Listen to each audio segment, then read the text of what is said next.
ಊಟ ತಗೊಳ್ಳೋ, ಊಟ ಮಾಡು. ಇಲ್ಲ ಅಮ್ಮ, ನಂದು 7:30ಗೆ ಊಟ ಆಗಿದೆ. ಒಂದ್ ಸ್ವಲ್ಪ ಊಟ ಮಾಡ್ತಗೊಳಪ್ಪ. ಇಲ್ಲ ನನಗೆ ನೀರು ಮಾತ್ರ ಕೊಡಿ. ಆಫೀಸಿಂದ 10 ಗಂಟೆಗೆ ಬರ್ತೀಯ. ಆಮೇಲೆ ನಿಮ್ಮಮ್ಮ ಕೊಡೋದು ಊಟ ಮಾಡಲ್ಲ ಆಯ್ತಾ?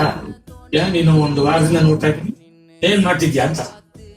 ಅಯ್ಯೋ ಅಪ್ಪ, ಹೇಳ್ತೀನಿ ಅಮ್ಮನೂ ಕರಿತೀನಿ, ಇಬ್ರಿಗೂ ಒಟ್ಟಿಗೆ ಹೇಳ್ತೀನಿ, ಸರಿನಾ? ಬಾಯಿಲಿ ಕುತ್ಕೋ, ಬಾಯಿಲಿ ಹೇಳ್ತೀನಿ. ಅಪ್ಪನೂ ಕೇಳ್ತಾ ಇದ್ದಾರೆ ನಾನು ಏನ್ ಮಾಡ್ತಿದ್ದೀನಿ ಅಂತ, ನೀನು ಕೇಳ್ತಾ ಇದ್ಯಾ ಅಲ್ವಾ?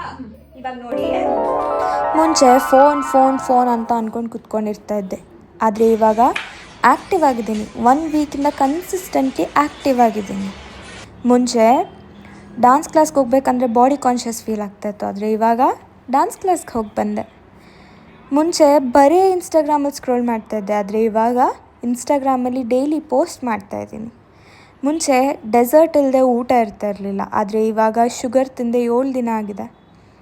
ಮುಂಚೆ 3 ಜನನೂ 3 ಮೂಲೆಯಲ್ಲಿ ಕುತ್ಕೋತಾ ಇದ್ವಿ ಮನೇಲಿ, ಆದರೆ ಇವಾಗ ಎಲ್ಲ ಒಟ್ಟಿಗೆ ಕುತ್ಕೊಂಡು ಟೈಮ್ ಸ್ಪೆಂಡ್ ಮಾಡ್ತೀವಿ. ಇದೆಲ್ಲ ಮಾಡ್ತಿದ್ಯಾ ಅಂದ್ರೆ ನಾನು ಸಪೋರ್ಟ್ ಮಾಡ್ಬೇಕಂದ